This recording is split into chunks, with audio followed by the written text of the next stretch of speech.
سرسار کی ایک قوم جسے قوم سبا بھی کہا جاتا ہے، اللہ تعالیٰ کی بے شمار نعمتوں کے اندر زندگی گزار رہی تھی۔ یہ قوم ایک عظیم و تہذیب و تمدن کی مالک تھی۔ حضرت داؤد علیہ السلام اور حضرت سلیمان علیہ السلام کی باعظمت حکومتوں کے بعد ان کی حکومت زبان زد خاص و عام تھی۔ کہا جاتا ہے کہ یہ لوگ گندم کے مغز سے آٹا پیس کر روٹیاں پکاتے تھے، لیکن اس سب کے برعکس وہ اس قدر اسراف کرنے والے اور ناشکرے تھے کہ انہیں روٹیوں کے ساتھ بچوں کا پخانہ صاف کرتے تھے۔ بعد ازاں ان آلودہ روٹیوں کو اکٹھا کرنے سے ایک پہاڑ بن گیا تھا۔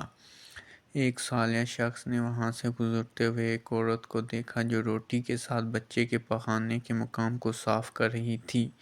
اس شخص نے عورت سے کہا، تیرے اوپر افسوس، خدا سے ڈر، کہیں ایسا نہ ہو کہ خدا تیرے اوپر اپنا غضب ڈھائے اور تجھ سے اپنی نعمت چھین لے۔ اس عورت نے جواب میں مذاق اڑایا اور مغرورانہ انداز میں کہا، جاؤ جاؤ، گویا کہ مجھے بھوک سے ڈرا رہے ہو۔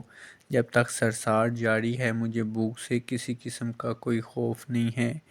کوئی زیادہ عرصہ نہیں گزرا تھا کہ اللہ تعالیٰ نے ان لوگوں پر اپنا غضب ڈھایا، پانی جو کہ زندگی کی بنیاد ہے ان لوگوں سے چھین لیا، یہاں تک کہ قحط نازل ہوا۔ بات یہاں تک پہنچ گئی کہ ان کی ذخیرہ کی ہوئی تمام غذا ختم ہو گئی۔ آخرکار وہ مجبور ہو گئے کہ انہیں آلودہ روٹیوں پر ٹوٹ پڑے جو ان لوگوں نے اکٹھی کرکے پہاڑ کے مانند ڈھیر لگایا ہوا تھا، بلکہ وہاں سے روٹی لینے کے لیے صف لگتی تاکہ ہر کوئی وہاں سے اپنے حصے کی روٹی لے سکے۔ کفرانہ نعمت، قحط اور ان کی بدحالی کے بارے میں متعدد روایات موجود ہیں۔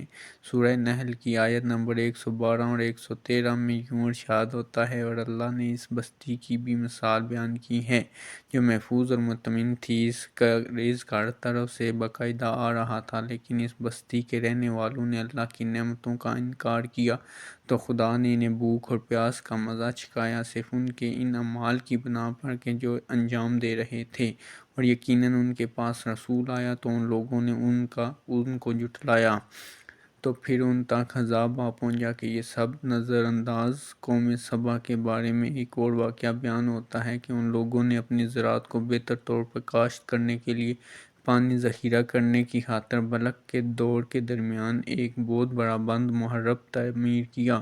سوراخ اور دوسرے پہاڑوں سے گزرا ہوا پانی اس میں آ کر وافر مقدار میں جمع ہو جاتا تھا۔ قوم نے اس پانی سے صحیح طور پر استفادہ کرتے ہوئے خوبصورت باغات لگائے اور کھیتی باڑی کو رونق بخشی کہ شاخیں اس قدر پھولوں سے لدی ہوئی تھیں۔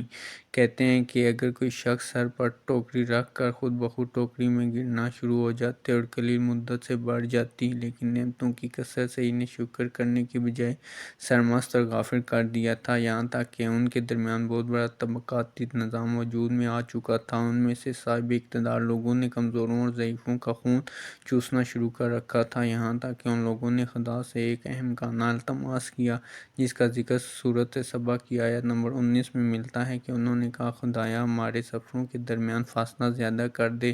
انہوں نے خدا سے یہ التماس اس لیے کی تاکہ غریبوں، بے نواح لوگوں، امراء اور ضرورت مند کے ہمراہ سفر نہ کریں۔ ان کی خواہش یہ تھی کہ وادیوں کے درمیان خشکی اور فاصلہ بہت زیادہ ہو تاکہ تہیں اور کم آمدنی والے لوگ اس طرح سفر نہ کر سکیں۔ اللہ تعالیٰ نے ان مغرور پیٹ کے بیچاریوں اور اپنا غضب ان کی آنکھوں سے دور سراہی چوہوں نے محروم نامی بندی۔ ادھر سے بارش زیادہ ہونے کی وجہ سے سیلاب آ گیا، اس بند میں پانی بہت زیادہ اکٹھا ہو گیا۔ اچانک بند کی دیواریں ٹوٹیں، اس سے ایک بہت بڑا سیلاب آیا جس میں تمام دیہات، آبادیاں، مال مویشی، باغات، کھیتیاں، ان کے محل اور گھر پانی میں غرق ہو کر نابود ہو گئے۔ ان کے باغات اور زراعت میں سے صرف بیری کے درخت اور کچھ جھاڑیاں بچی تھیں۔ خوش الحال پرندے وہاں سے کوچ کر گئے تھے، جبکہ الوں اور کووں نے قوم سبا کے کھنڈرات میں اپنے گھونسلے بنائے تھے۔ اس بات کا ذکر سورۃ سبا کی آیت نمبر 15 اور 16 میں ملتا ہے، اور آخر میں سورہ سبا کی آیت نمبر 17 میں قرآن کریم میں اس واقعے کا یوں نتیجہ نکالا ہے، یہ ہم نے ان کی ناشکری کی سزا دی ہے اور ہم ناشکروں کے علاوہ کسی کو سزا نہیں دیتے۔